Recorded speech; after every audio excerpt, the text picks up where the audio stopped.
Quarterbacks have such a high, ridiculous impact and weight to football games. Final word on yesterday's Browns versus Eagles game was Eagles to win by 4.5, under 37. Anytime touchdown by Calcaterra, and then you got your alternate line.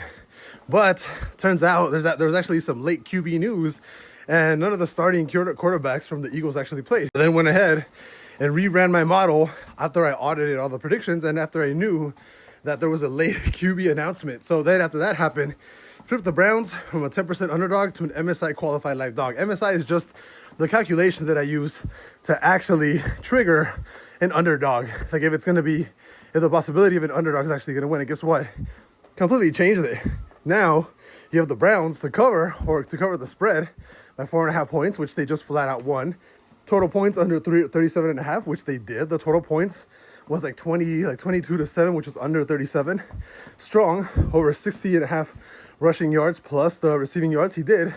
Just on rushing yards alone, Strong got 89. So that would have easily hit the over. And then Marshall, anytime touchdown, that one I already know got incorrect because Marshall didn't get any touchdowns at all for yesterday's game. But this is more so kind of like an announcement that I didn't, I wouldn't say I wouldn't know, but late announcement quarterback changes can dramatically take the prediction completely 180.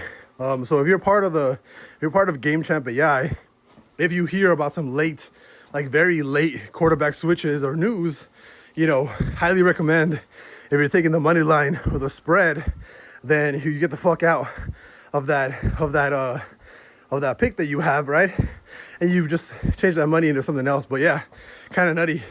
Just wanted to update you guys. Did the predictions anyways. You would have gotten 3 out of the 4, which is a 75% accuracy rate on my AI model for sports predictions. So I'll see you guys later.